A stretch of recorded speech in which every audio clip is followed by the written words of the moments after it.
Magandang tanghali mga kasangbahay. Ngayon po ay araw ng Huwebes, July 30, 2026. Ayo po ay sabayang napapakinggan sa Radio La Verdad 1350 ang UNTV Radio. At una na sa mga balita ngayong tanghali.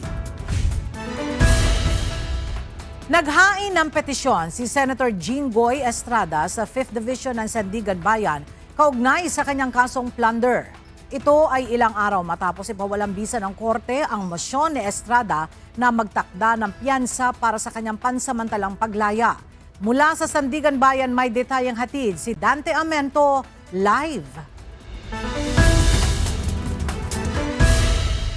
Dante, may itinakda na bang pagdinig ang korte para dyan sa petisyon? Magandang umaga, Ella. Sa ngayon ay wala pang petsang itinakda ang Sandigan Bayan kung kailan nila didinggin itong petisyon ni Senator Jinggoy Estrada na payagan siyang makapagpiyansa. Naghain ng formal na petisyon para sa piyansa si Senator Jinggoy Estrada sa 5th Division ng Sandigan Bayan kahapon kaugnay ng kinakaharap niyang kasong plunder o pandarambong. Iginit ng kampo ni Estrada na siya ay may karapatang magpiyansa dahil hindi matibay ang ebidensya ng kanyang pagkakasala. Kasalukuyan nakapiit ang senador sa New Quezon City Jail sa Barangay Payatas matapos siyang sumuko sa mga otoridad noong June 1, 2026 kasunod ng paglalabas ng warrant of arrest laban sa kanya. Ayon sa mga abogado ni Estrada, bagamat naglabas ang korte ng warrant of arrest, ito ay base lamang sa probable cause at hindi sa strong evidence na kinakailangan sa ilalim ng konstitusyon upang ipagkait ang pansamantalang kalayaan ng isang akusado. Nasa prosekusyon anya ang pasanay na patunayan ang ebidensya ay matibay upang hindi payagan ang piyansa. Itinanggi rin ng senador ang pagkamal ng tinatayang 573.7 million pesos na ill-gotten wealth umano mula 2024 hanggang Marso 2025. Ang pagtanggap ng mga kickback o komisyon mula sa mga proyekto ng DPWH sa pamamagitan ni Undersecretary Roberto Bernardo at District Engineer Henry Alcantara. Gayon din ang pakikipagsabuatan sa kanyang mga kapwa-akusado na sina dating Public Works and Highways o DPWH Secretary Manuel Bunuan at iba pa. Ela, hiningi nga ng kampo ni Senator Jinggoy Estrada na kaagad na magtakda ng petsa ang hukuman kaugnay dito sa kanyang hiling na pansamantalang makalaya sa pamamagitan ng pagbibigay sa kanya ng karapatan na makapagpiyansa. Yan muna ang ating update mula dito sa Sandigan Bayan. Balik sa iyo, Ela. Maraming salamat, Dante Amento.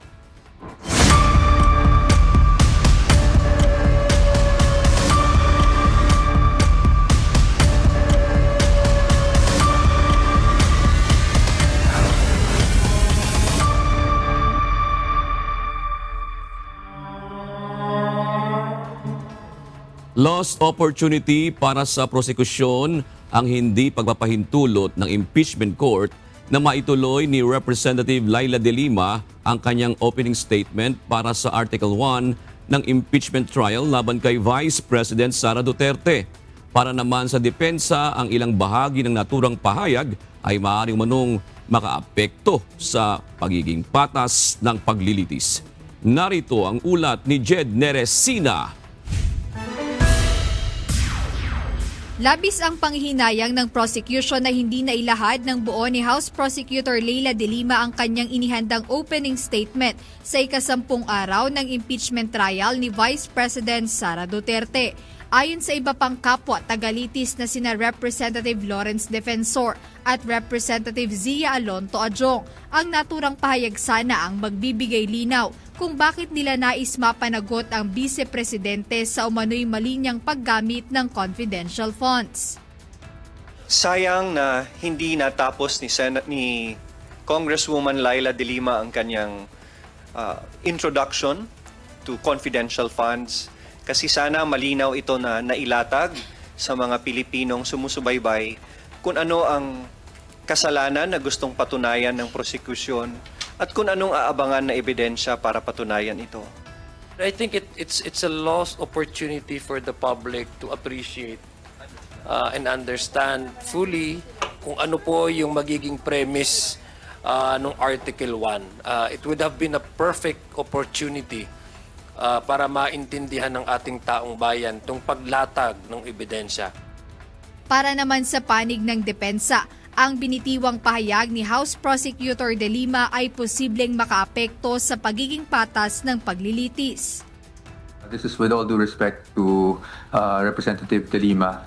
I have the utmost respect for her, so I did not mean to offend her at all. Nagkakaroon po kasi ng tinatawag nating conclusions of law.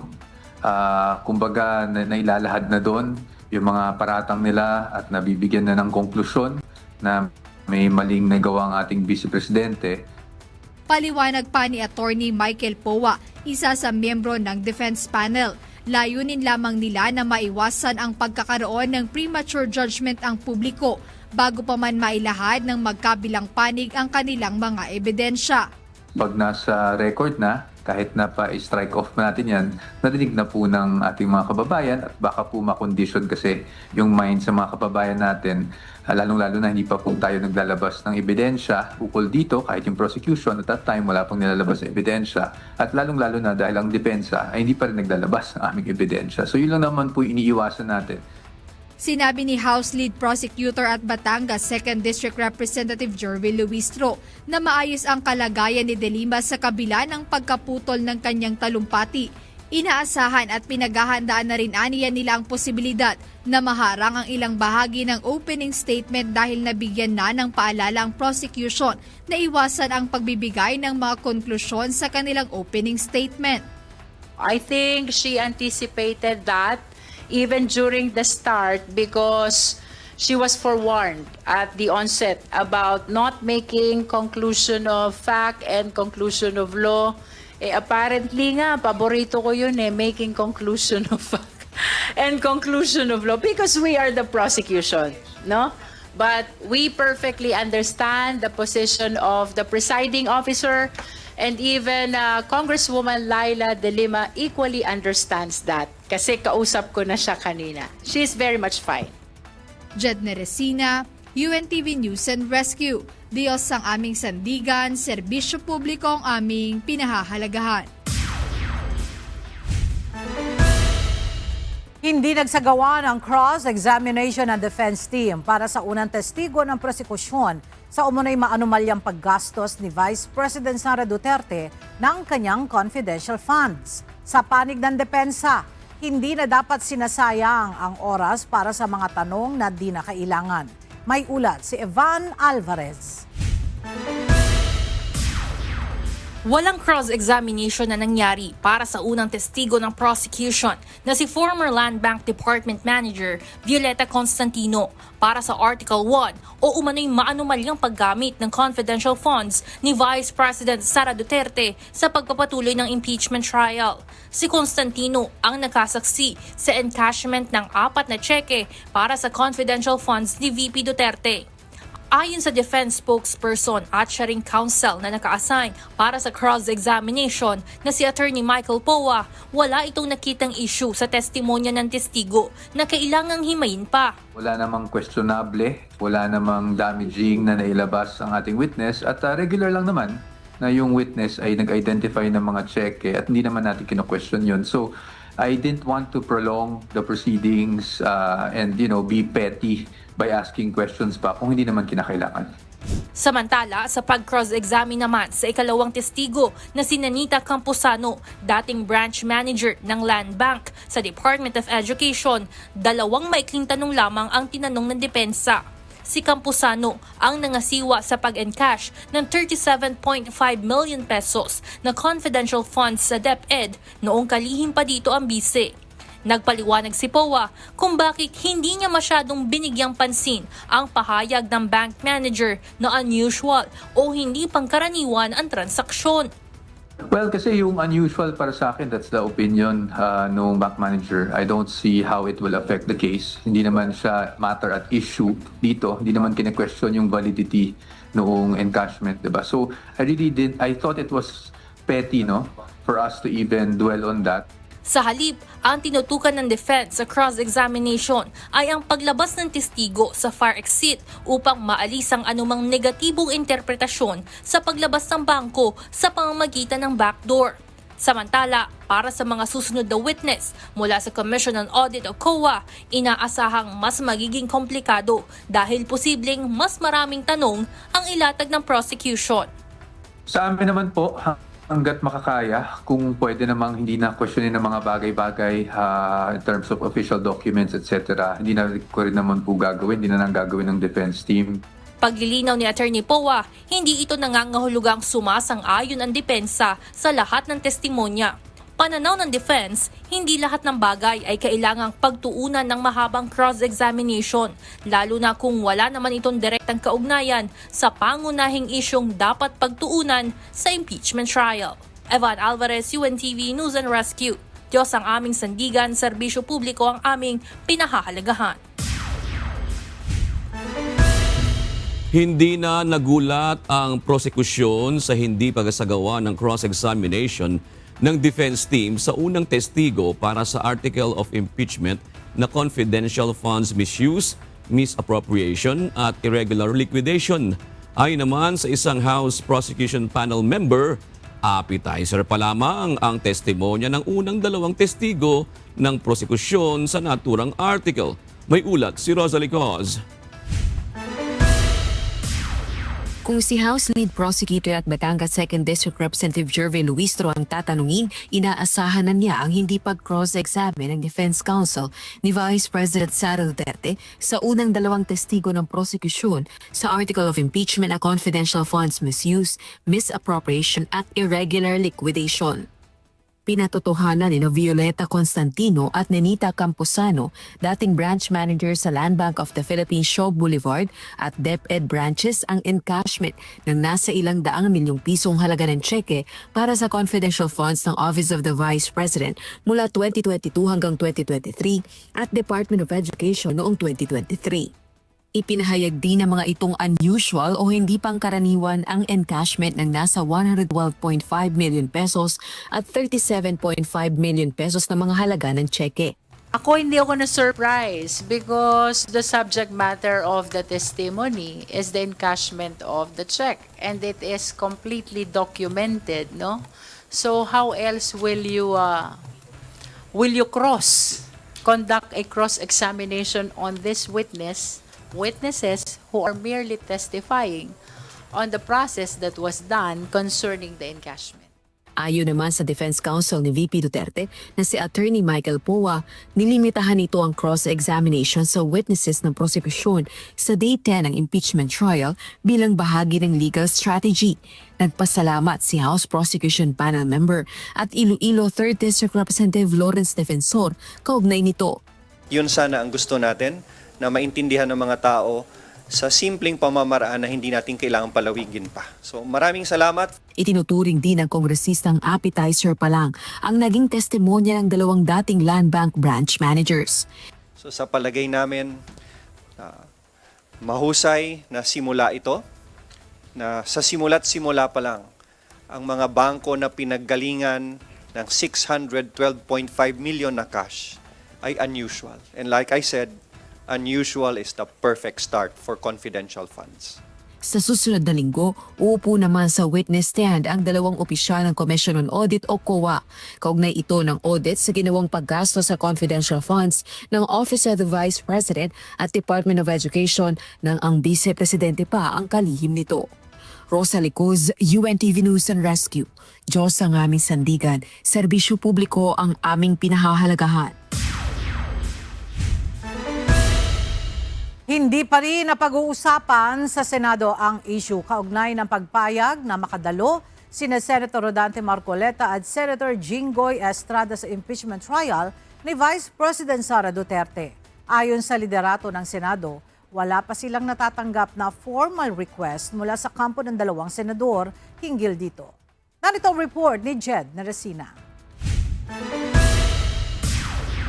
Sa kabila ng kahilingan na mapayagan sila na makadalo sa impeachment trial ni Vice President Sara Duterte, sinabi ni Senate President Sherwin Gatchalian na wala pa silang natatanggap na formal na request mula sa panig nila Senator Rodante Marcoleta at Senator Jinggoy Estrada ukol dito. Wala namang formal request sa Senate, so sa akin wala namang formal request. It's a conversation na lumalabas sa iba't ibang fora, but formally wala naman ako. It has to be written. But naririnig lang natin. Gayunman kinumpirma ng Senate President na mayroong sulat para sa kanya, ngunit walang nakasaad dito tungkol sa kung papaanong paraan sila maaaring makabahagi sa impeachment trial. Yes, may letter siya address sa akin, but wala naman explicit doon na nakasulat na request for formal request kung paano siya magpaparticipate. Wala namang ganun. So ang kanyang letter is about his opinion on the presiding officer as well as yung opinion niya doon sa 16 votes. Bunsod nito, sinabi ni SP Gatchalian na hindi pa sila nakagagawa ng aksyon o kahit tugon sa usaping ito. Muli niyang binigyang diin na kung suspendido ang isang senador ay hindi talaga siya maaaring makapag-participate sa trial. Aniya, kaakibat ng suspensyon bilang senador. Ang iba pang trabaho nito katulad ng pagiging senator judge. Samantala para kay Senator Amy Marcos, sana ay mapayagan ang kanilang mga kasamahan sa minority na makadalo kahit virtual man lang habang sila ay nasa bilangguan. Ayun nga ang kinukulit namin kasi mahalaga sa amin na kasama sila. Parang hindi pa nasisentensya, hindi pa klaro. Okay? Sa ngayon, maging ang mismong Senate Impeachment Court ay wala pang inilalabas na detalye kaugnay ng issue. Ngunit nauna nang iminungkahi noon pa man ni Senator Judge Alan Peter Cayetano na hilingin sa Sandigan Bayan ang partisipasyon ng 2 senador sa paglilitis. Jed Neresina, UNTV News and Rescue. Diyos ang aming sandigan, serbisyo publiko ang aming pinahahalagahan.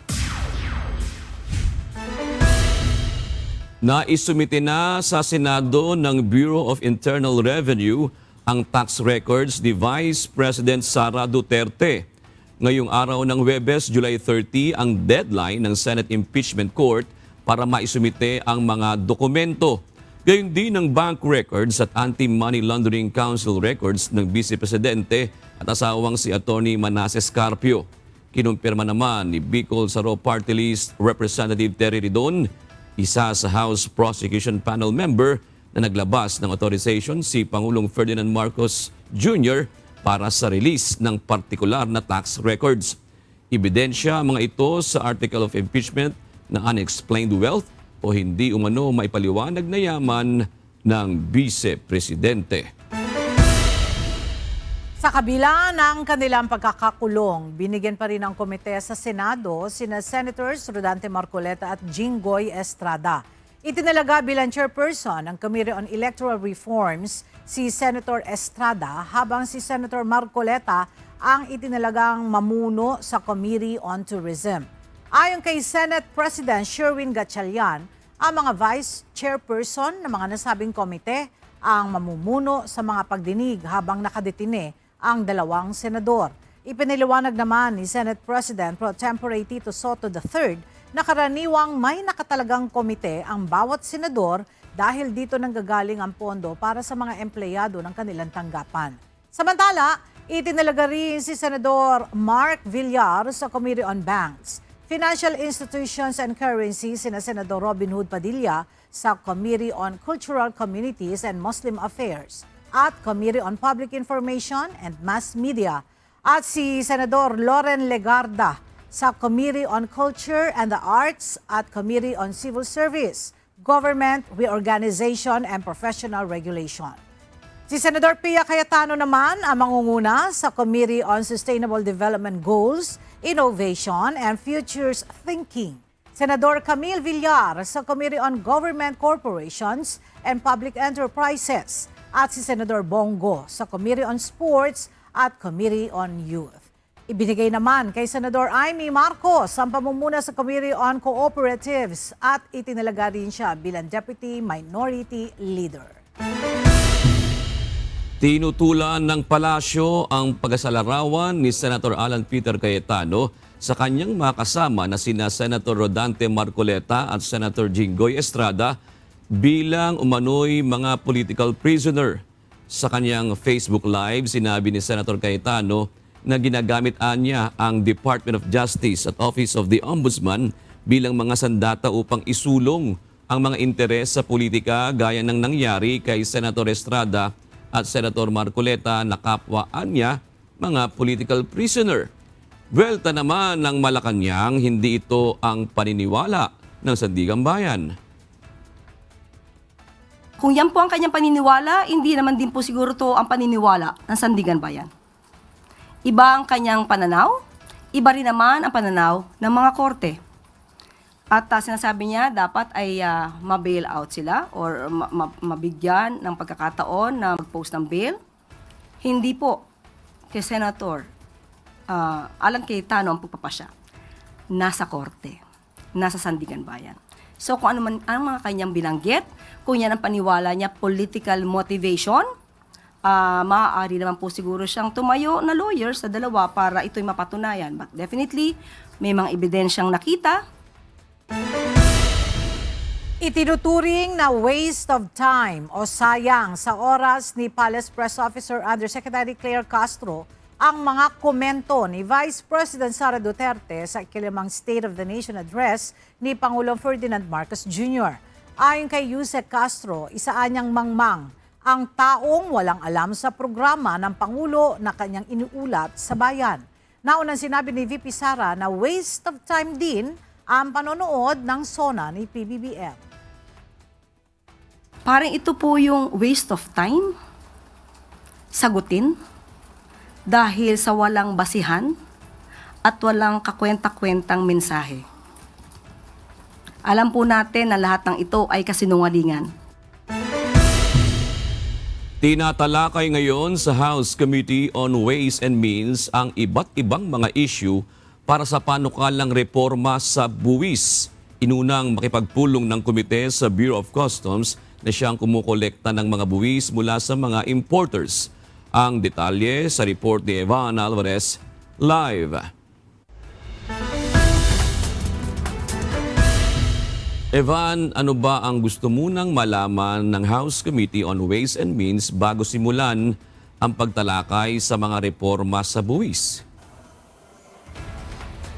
June, bago talakayin yung mga panukalang tax relief measures, nais muna ng House Committee on Ways and Means na malaman mula sa Bureau of Customs yung kanilang mga kasalukuyang koleksyon sa buwis, mga kampanya pagdating sa smuggling at iba pang mga proseso upang malaman kung epektibo ba yung mga kasalukuyang pagsasagawa ng koleksyon ng buwis ng pamahalaan.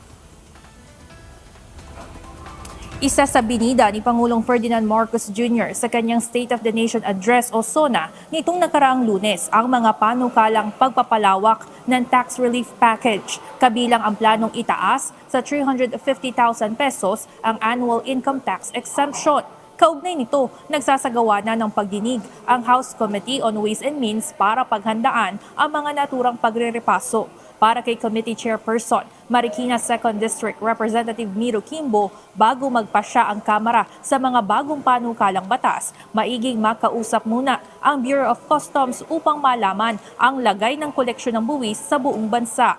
Tungkulin ng Bureau of Customs na mangolekta ng mga buwis o taripa sa mga inaangkat na produkto sa Pilipinas, kabilang ang customs duties, value-added tax o VAT, mga imported na kalakal at excise tax sa mga partikular na mga produktong ipinapasok sa Pilipinas.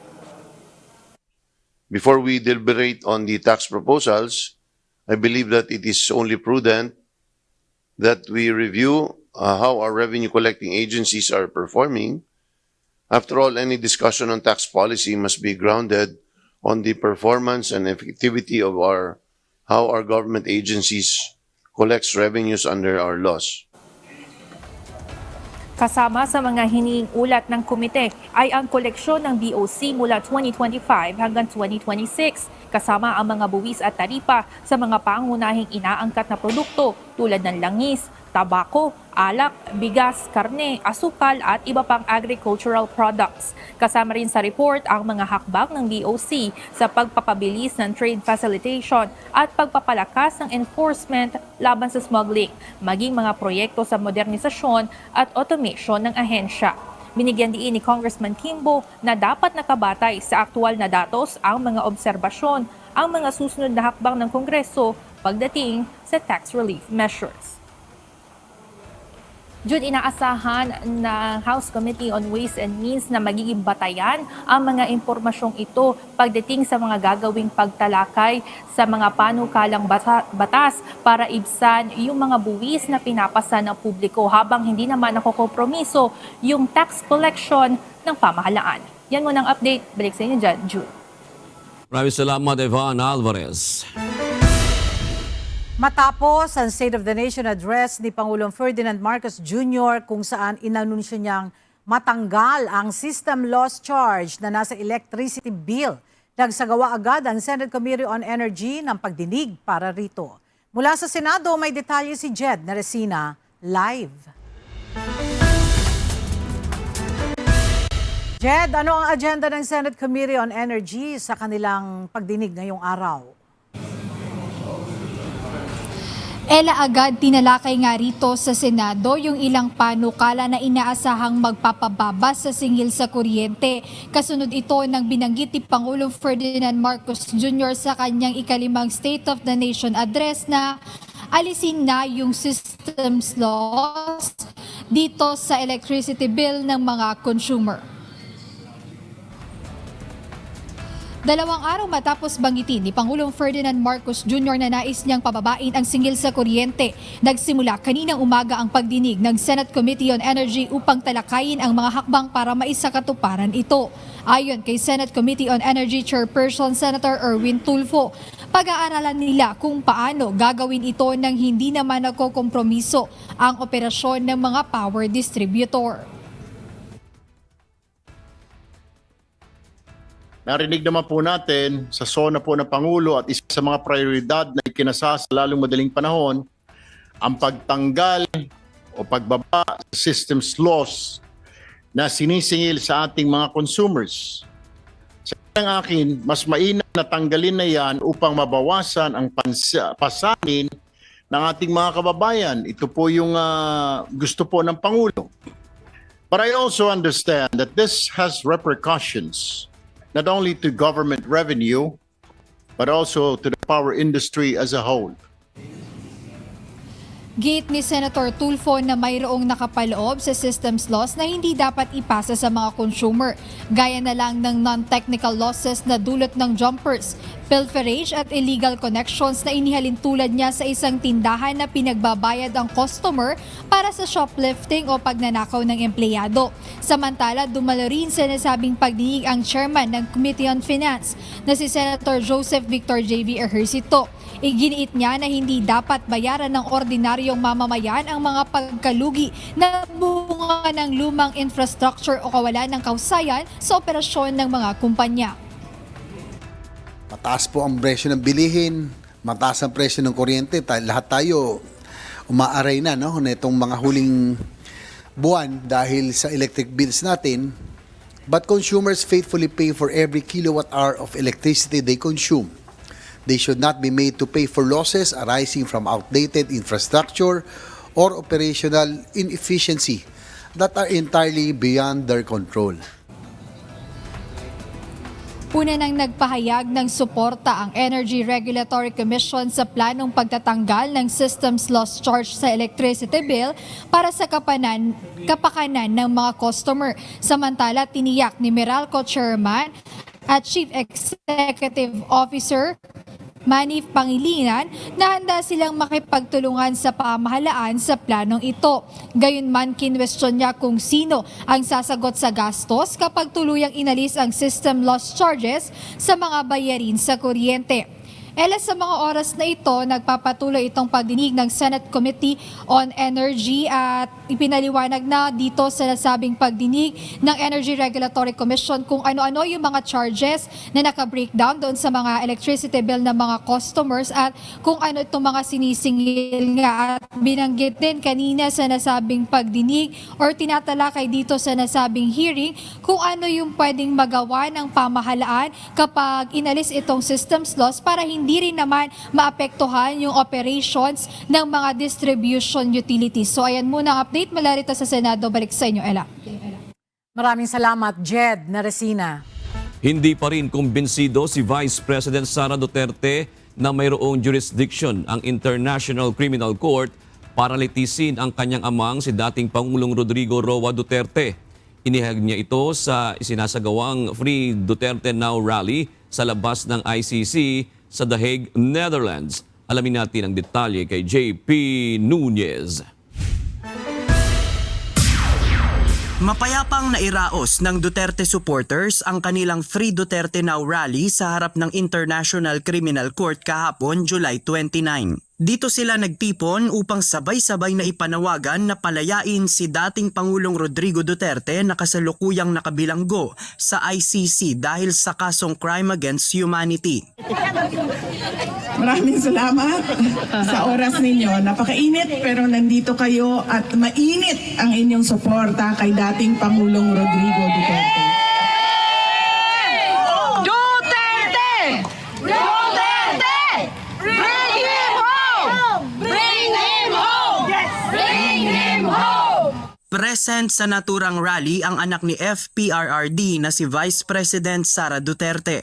Sa kanyang talumpati, binalikan niya ang naging pahayag noon ni Pangulong Ferdinand Marcos Jr. na hindi na babalik sa pagiging miyembro ng International Criminal Court ang Pilipinas. Ito'y dahil mayroon namang gumaganang judicial system ang bansa at hindi kinakailangang manghimasok ng mga dayuhan para makamtan ng mga Pilipino ang hustisya. Ngunit naging taliwas naman ang mga sumunod na hakbang ng Pangulo. Malinaw ito ng payagan ni PBBM na kunin at litisin ng International Tribunal ang dating Pangulo dahil sa mga reklamo bunga ng naging kampanya laban sa iligal na droga. Kaya sa rally kahapon, muling kinwestiyon ni VP Sara ang jurisdiksyon ng ICC. What did he say? He said, we will not cooperate in any shape or form with the ICC because it is an infringement in our sovereignty. On that point, he was correct.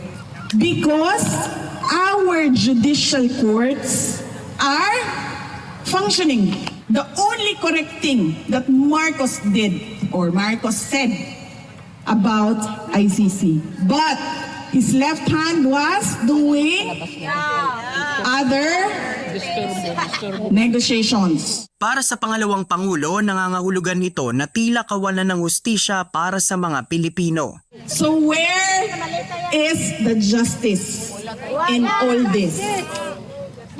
There is no justice for the Philippines, there is no justice for the Filipinos, and there is no justice for former President Rodrigo Duterte. Sa parehong pahayag, kinuwestiyon din ni VP Sara ang katayuan ng mga nagsasabing biktima sila ng extrajudicial killing. Ayon kay VP Sara, hindi malayo na ilan sa mga sinasabing biktima ng EJK ay naging target ng ibang grupo dahil sa mga kasong walang kinalaman sa drug war. They cannot even say right now if the victims are truly victims of the drug war, because gun violence is so common in the Philippines.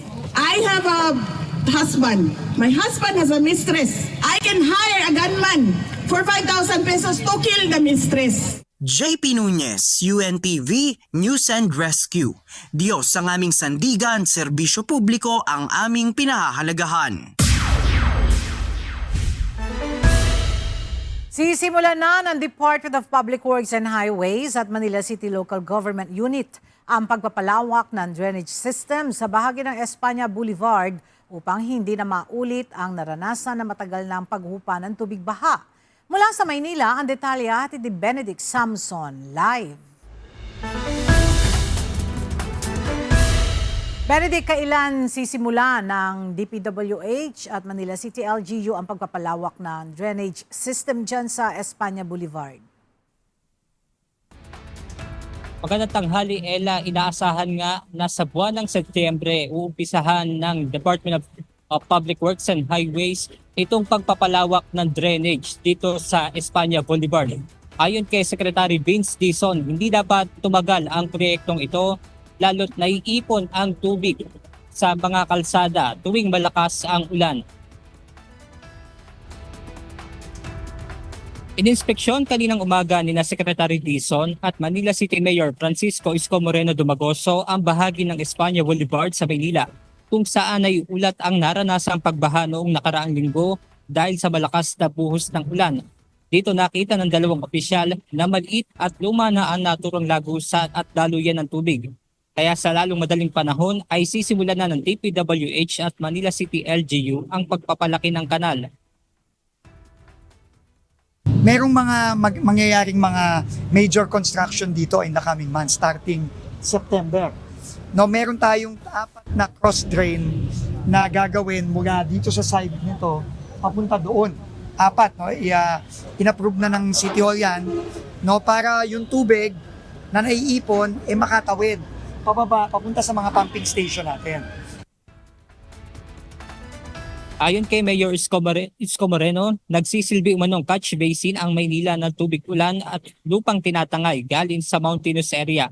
Kaya naman napapanahon na para mapalaki ang daluyan ng tubig. Kami talaga ang tagasalo ng tubig coming from the eastern board. So all the way from the mountainside, no, all the way here, no. Kasi papunta lahat yan dapat sa Pasig River. Kasabay ng konstruksyon, asahan na ng mga motorista ang pagpapatupad ng lane closure sa ilang bahagi ng Espanya Boulevard.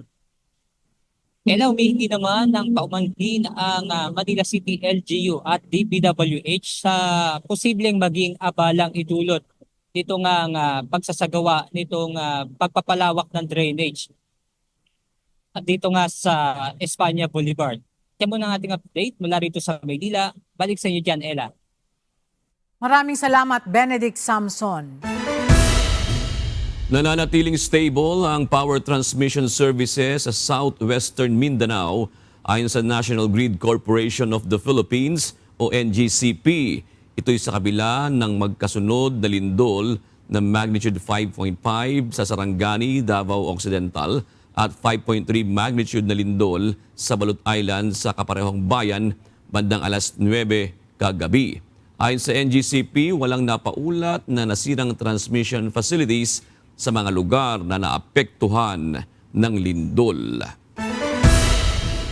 Habang nananatiling mababa ang water level ng Angat Dam, hindi isinasara ng National Water Resources Board o NWRB ang posibilidad na magpatupad ng mas mahigpit na pamamahala sa alokasyon ng tubig sa Metropolitan Waterworks and Sewerage System o MWSS. At para sa detalye, narito ang report ni Mia Alonzo live. Mia, sa anong sitwasyon posibleng isaalang-alang ng National Water Resources Board ang pagbabawas sa alokasyon ng tubig na ibinibigay sa MWSS? Magandang tanghali sa iyo, Ella. Posible ang pagbabawas ng alokasyon ng tubig sa MWSS at sa mga customer ng dalawang water concessionaire kung walang mga pag-ulan o improvement sa watershed ng Angat Dam. Ayon sa National Water Resources Board o NWRB, wala silang choice kundi gawin ito kung magiging critical pa rin ang antas ng tubig sa dam. Patuloy ang pagtitiyak at paglalatag ng mga hakbang ng National Water Resources Board o NWRB sakaling magpapatuloy ang pagbaba ng water level ng dam at hindi pa rin makararanas ng sapat na pag-ulan sa watershed. Ayon sa NWRB, sa ngayon ay hindi pa naman kailangang bawasan ang alokasyon ng tubig dahil napapamahalaan pa at sumasapat pa naman ang alokasyon mula sa Angat Dam sa tulong na rin ng mga alternatibong pinagkukunan ng supply gaya ng mga deep well at mga treatment facility. Ngunit kung magpapatuloy ang pagbaba at hindi makabawi ang imbak ng tubig sa mga susunod na buwan sa reservoir, Sinabi ng ahensya na maaaring pag-aralan ang pag-aayos o pagbabawas ng alokasyon upang mapangalagaan ang natitirang imbak sa dam. Sa ngayon po, depende po sa situation ng yung level ng Angat Dam, kung patuloy siyang bumaba. And then yung weather po, napaka-importante po yung forecast ng weather. Kung siyempre po, kung walang nakikilitang mga pag-uulan sa watershed, ay critical po yan sa decision point kung mag-a-adjust ng allocation. Sa kasalukuyan, iniulat ng NWRB na nagkaroon ng significant na pagtaas sa reservoir bunsod ng pag-ulan-ulan kahapon. Mula sa pinakamababang naitala na level ng tubig sa Angat na nasa 150.85 meters, ay umakyat na nila ito sa 150.33 meters as of 8 a.m. ngayong araw. Gayunman, batay sa rule curve elevation, dapat nasa 180.12 meters ang Angat Dam para magampanan ng mga gampaning ito mula sa irrigation, potable water at power generation. Kaya naman dahil dito nananatiling suspindido ang pagpapakawala ng tubig para sa irigasyon habang binibigyang prioridad ang supply para sa mga consumers sa Metro Manila at mga karatig lugar. Samantala, Ella, patuloy naman ang panawagan ng NWRB at MWSS sa publiko na magtipid sa paggamit ng tubig at mag-ipon ng tubig ulan upang maging kabawasan sa malaking konsumo sa tubig. At yan muna ang ating update. Balik sa iyo, Ella. Maraming salamat, Mia Alonzo. Dumepensa ang Malacanang sa mga kritiko hinggil sa naging pahayag ng Pangulo sa kanyang ikalimang SONA kaugnay sa planong rocket launch test ng Pilipinas sa taong 2027. Kabilang sa mga bumatikos nito ay si Senator Robin Hood Padilla. Anya, bagamat suportado niya ang plano ng pamahalaan hinggil dito, mas dapat anyang unahin ng gobyerno ang problema ng Pilipinas sa public transportation at energy supply. Ngunit tugon ng Malacanang, Kung sila po ay nakinig sa Pangulo at nakikita po nila ang lahat ng programa, ito po naman ay tinutugunan ng ating Pangulo. Hindi pa po tapos ang obligasyon ng ating Pangulo sa pag-usad ng ating bansa. Nandiyan pa rin po, tuloy-tuloy ang pagtatrabaho. Pinaiigting na ng Metropolitan Water Works and Sewerage System o MWSS sa mga hakbang upang mapanatili ang supply ng tubig sa kabila ng record low water level ng Angat Dam. Ayon sa ahensya, hindi pa rin nagkakaroon ng water crisis o malawakang water interruption dahil sa mga augmentation measures at mitigation efforts na ipinutupad mula pa noong 2019. May report si Mia Alonzo. Sa kabila ng pagsadsad sa pinakamababang antas sa kasaysayan ng tubig sa Angat Dam, hindi pa matukoy sa ngayon ng Metropolitan Water Works and Sewerage System o MWSS kung may posibilidad na magkaroon ng water crisis o malawakang water interruption sa bansa. Ayon sa ahensya, 90% ng supply ng tubig sa Metro Manila ay nagmumula sa Angat Dam na pumapatak sa 20 milyon na consumers sa iba't ibang mga lugar. Kaya naman ayon sa ahensya, pinaiigting na nila ang mga hakbang upang ma-manage ng maayos ang natitirang supply sa reservoir. Ngayon po, Ms. Mia, halos every week na po kaming nagmi-meeting with the National Water Resources Board kasama po ang ating concessionaires, Maynila din Manila Water. Actually, inutos na po natin sa kanila na bawasan po yung pressure po sa ating pong sistema. Kasi kung mapapansin niyo po, pagdating ng 10 ng gabi hanggang alas 4 or alas 6 ng umaga, doon po natin hinihinaan yung ating pong pressure ng tubig para lamang po na mabawasan po yung tinatawag po natin na leakages po sa ating sistema. Hinihikayat rin ng MWSS ang consumer na makipagtulungan sa pagtitipid ng tubig. Ayon sa ahensya, nasa 25% ng tubig ang araw-araw na nawawala dahil sa leakages. Kaya naman kabilang sa inirekomenda ng MWSS ang pag-ayos ng mga tagas, pag-iwas sa pag-aksaya ng tubig at paggamit muli ng naipong tubig ulan para sa paglilinis. Sa ngayon, 46 cubic meters per second ang binigay na alokasyon ng National Water Resources Board o NWRB na mula sa Angat Dam. Gayunman, nilinaw ng ahensya na wala pang lugar na naitatalang nakararanas ng pagkawala ng supply ng tubig. Kami sa MWSS ay talagang tinitipid na po namin yung tubig dito sa Angat Dam. Kaya ngayon ang kinukuha namin is around 40 CMS lang. So that's 6 CMS below the allocation na binibigay sa amin ng NWRB, kasi we try to manage, Ms. Bia, yung natitirang tubig sa ating Angat Dam, kasi ayaw naman din po natin na masaid po itong reservoir at magkaroon tayo ng issues or kawalan ng tubig sa susunod na mga buwan if ever walang pag-ulan. Kaya as much as possible, we try to manage yung ating pong natitirang tubig sa ating Angat Dam. Kaya binabawasan din po natin yung pagkuha po dito. Tiniyak ng ahensya na nakahanda ang mga karagdagang hakbang kung patuloy pang bababa ang level ng tubig sa Angat. Kabilang dito ang pag-maximize sa paggamit ng Lamesa Dam na may mas mataas pang water level. Pinayagan na rin ang mga concessionaire na gamitin ng tubig mula sa Lamesa upang mabawasan ang pagkuha mula sa Angat Dam. Bukod dito, pinapabilis din nila ang operasyon ng mga bagong water treatment plant kabilang ang mga proyekto sa Laguna Lake at Cavite na target maging operational ngayong 2026. Patuloy din ginagamit ang mahigit 100 deep wells sa iba't ibang strategic na lugar sa Metro Manila upang makadagdag ng supply at mabawasan ang pagdepende sa Angat Dam. Samantala, umaasa naman ng ahensya na makatutulong ang mga susunod na bagyo at pag-ulan upang muling mapunan ang tubig sa Angat Dam.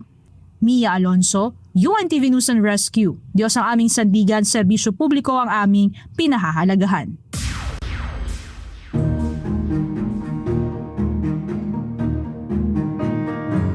Inaprubahan sa ikalawang pagbasa ng Baguio City Council ang panukalang ordinansa na maglilipat sa mga provincial bus at van mula Governor Pac Road patungo sa Baguio City Integrated Terminal o BCIT sa Ben Palispis Highway. Layunin ng panukala na pag-isahin ang operasyon ng mga provincial public transport at mabawasan ang pag-isikip ng trapiko sa lungsod. Ang detalye ay hatid sa atin ni Grace Doctolero live. Grace, paano ipatutupad ang panukalang paglipat ng mga provincial bus at van sa bagong integrated terminal? Yes, June, hindi pa agad ililipat ang mga provincial bus at van sa BCIT dahil kailangan muna nitong makompleto ang mga requirement para sa pagsisimula ng operasyon. Kapag ganap ng handa ang terminal, ang mga bus at van na kasalukuyang nagsasakay at nagbababa ng pasahero sa Governor Pac Road ay ililipat sa BCIT sa Ben Palispis Highway. Inaprubahan ng Baguio City Council sa ikalawang pagbasa ang Baguio City Integrated Terminal o BCIT, ang Public Utility Buses and Public Utility Vans Regulation Ordinance of 2026. Inihain ito ni Councilor Fred Bagbagen at sinetipikahang urgent ni Mayor Benjamin Magalong. Sa ilalim ng panukala, ang mga provincial bus at van na gumagamit ng Governor Pac Road bilang kanilang huling hinihintuan o terminal ay ililipat sa BCIT sa oras na maging handa na ito. Ang mga operator naman na may sarili ng lehitimong terminal sa labas ng Governor Pac Road ay maaaring ipagpatuloy ang kanilang operasyon. Pwede pa rin pumasok sa BCIT ang mga jeepney, modern jeepney, taxi at TNVS para sa pagbaba at pagsundo ng mga pasahero. Ipinagbabawal naman ang pagsasakay at pagbababa ng pasahero ng mga provincial bus at van sa mga lugar na hindi itinalaga ng pamahalaang lungsod. Ang mga lalabag ay papatawan ng multang 3,000 sa unang paglabag at 5,000 sa ikalawa sa ikatlong paglabag. Maaring ma-impound ang sasakyan at irekomenda ang pagkakansila ng prangkisa sa LTFRB. Ang BCIT ay proyekto ng pamahalang lungsod sa ilalim ng public-private partnership kasama ang Mega Wide Construction Corporation na inaasang magiging pangunahing terminal ng mga provincial bus at vans sa Baguio. June, sa pagkumpleto ng operasyon ng BCIT, inaasang mapabawasan ang mga nakakabagal na trapiko ng bus at van sa sentro ng lungsod at mas magiging maayos ang galaw ng mga pasahero. Yan muna ang balita. Balik sa iyo, June. Maraming salamat, Grace Doc Tolero. Idineklara na rin ang bayan ng Claveria sa Masbate na malaya na sa banta ng insurhensya ng mga rebeldeng komunista. Sa Ilocos Norte, lumilipat na sa pag-aalaga ng gatas ang kalabaw ang mga magsasaka sa bayan ng Dingras bilang alternatibong pagkakakitaan. Isang hydroponics facility naman ang magagamit na ng mga persons deprived of liberty o PDLs sa Davao Prison and Penal Farm. May report si Alan Manansala. Sa Luzon, pagkatapos ng ilang taon ng mga hakbang para sa kapayapaan, tinatamasa na ng mga residente ng bayan ng Claveria sa isla ng Burias, Masbate ang mas ligtas at mas mapayapang pamumuhay matapos ideklarang may stable internal peace and security ang kanilang bayan. Ayon kay Claveria Mayor Karen Ballesteros, bunga ang deklarasyon ng sama-samang pagsisikap ng Armed Forces of the Philippines, Philippine National Police, mga ahensya ng pamahalaan, mga lokal na opisyal, mga lider ng komunidad at mga residente. Ang Claveria ang ikatlong bayan sa Masbate na ideklarang may stable internal peace and security kasunod ng mga bayan ng Balud at San Pascual sa isla ng Burias. Ibig sabihin na neutralized na ang banta ng insurhensya sa naturang bayan na dulot ng communist terrorist groups. Ayon naman sa Masbate Police Provincial Office, inaasahang magbubukas ito ng mas maraming pagkakataon para sa pamumuhunan, paglago ng negosyo at pag-unlad ng turismo sa Claveria. Siguro, pag-imbita tayo ng mas maraming investor, mga turista na bibisita sa ating lugar. Ito po, isa sa mga makakatulong para maging mas kompetibo ang ating bayan. So, sa muli, magitin ko, ang tagumpay po natin ito, hindi makakakit ng salamat. Tagumpay natin itong lahat. As we formally declare our municipality under the stable internal peace and security status, bawat Claveriano na naging katuwang sa pagpapanatili ng kapayapaan sa ating bayan. Sa loob ng maraming taon, ang insurgency ay naging isa sa pinakamalaking hadlang sa pag-unlad ng Claveria. Sa Ilocos Norte, sa pamamagitan ng programa ng Philippine Carabao Center o PCC, nasa 54 na Dairy Carabao na ang iniingatan ng dalawang Farmers Association sa Barangay San Marcelino sa bayan ng Dingras. Ayon sa PCC, ang proyekto ay naglalayong bigyan ng mas matatag na pinagkakakitaan ang mga magsasaka habang pinalalakas din ang lokal na produksyon ng sariwang gatas ng kalabaw. Nagkaloob ang PCC ng karagdagang 25 babaeng Dairy Carabao na nagkakahalaga ng halos 2 milyon sa isa pang samahan ng mga magsasaka upang mapalawak ang kanilang produksyon. Bahagi rin ng programa ang pagbibigay ng pagsasanay sa wastong pag-aalaga ng mga Dairy Carabao pati na ang tulong sa pagmemerkado ng kanilang mga produkto. Pinibili rin ng Philippine Carabao Center ang gatas na napuproduce ng mga magsasaka at tinutulungan silang makakuha ng mga institutional buyer at makalahok sa mga feeding program ng pamahalaan.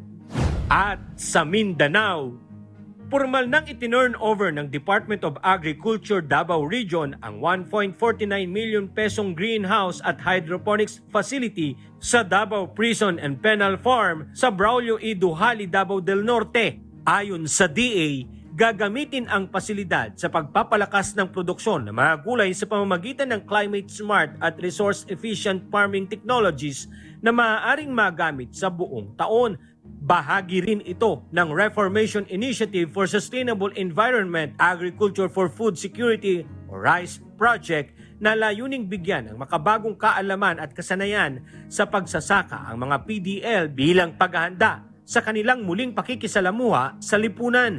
Bukod sa greenhouse, nagkaloob din ang Department of Agriculture ng isang collapsible portable nursery at hand tractor upang mas mapalakas pa ang mga agricultural training programs sa pasilidad. Alan Manansala, UNTV News and Rescue. Diyos ang aming sandigan, serbisyo publiko ang aming pinahahalagahan.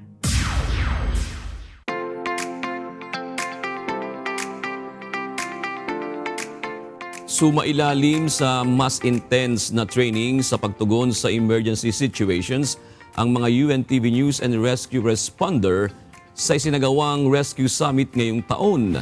Bahagi ito ng mas pinalakas na puwersa ng mga rescue responder alinsunod sa advokasya ng UNTV na tulong muna bago balita. Narito ang ulat ni UNTV News and Rescue Responder Leslie Widom.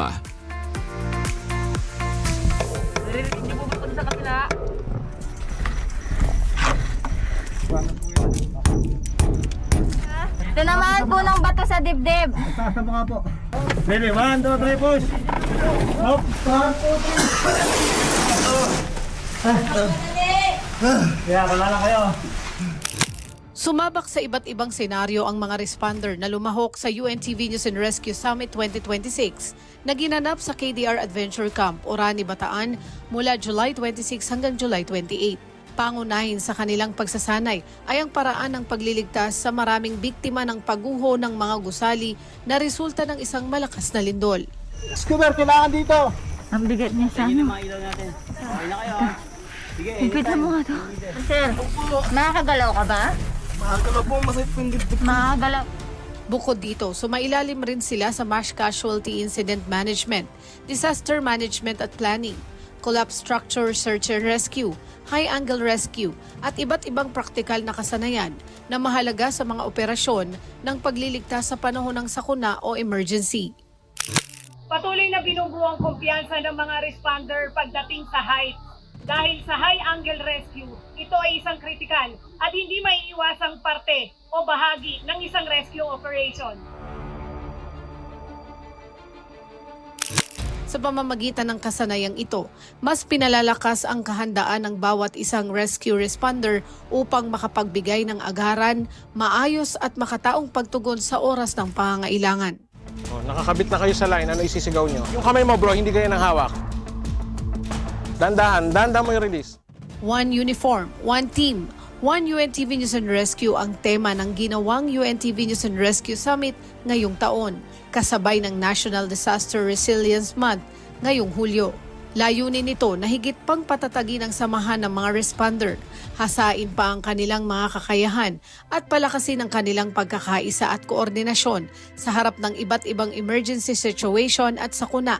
For the past 16 years to be exact, matagal na pong nasa kalooban natin yung paano ba tayo higit na makakatulong doon sa mga nakikita natin na naaaksidente, doon sa mga panahon ng disasters at iba't ibang mga pagkakataon. Isa sa mga nagsusulong ng mga panukalang batas kaugnay sa pagtugon sa kalamidad ay si Bataan 1st District Representative Antonino Roman III. Sabi ko, news and rescue. Hindi ko maubos maisip kung paano naiisip yun. Pagtambalin yung news coverage and disaster response. A very innovative po yung idea na dapat talaga suportahan, palawigin, palakasin. Kayo po ay force multiplier. Bukod sa truth seekers and truth tellers kayo dahil kayo po ay mga members ng media. Kayo rin po ay force multiplier sa pagsagay po sa buhay. Ayon naman kay Kuya Daniel Razon na siyang nagkonsepto ng advokasiyang tulong muna bago balita ng UNTV News and Rescue, mahalaga ang tuloy-tuloy na pagsasanay upang mas papagbuti ang pagganap ng tungkuling mahalaga sa pagliligtas ng buhay na may lakit na pag-ibig sa kapwa. Kaya natin sinasabi yung pagdadagdag ng kaalaman, pagsasanay para mas tumaas ang antas ng ating kakayahan. Na pagka tinignan natin yung ating kapwa, meron tayong higit na maaaring magawa na mabuti. Para tayo maudyok sa pag-iibigan at mabubuting gawa. Ang pag-ibig po kasi, kagaya ng pinag-aaralan natin palagi, hindi dinadaldalang. Gagawin natin kung ano yung dapat nating gawin. Kaya yung 327 ng Kawikaan na sinasabi ko sa inyong palagi, huwag mong ipagkakait ang mabuti sa kinauukulan pagka nasa kapangyarihan ng iyong kamay na ito'y gawin. Leslie Widem, UNTV News and Rescue. Diyos ang aming sandigan. Serbisyo publiko ang aming pinahalagahan.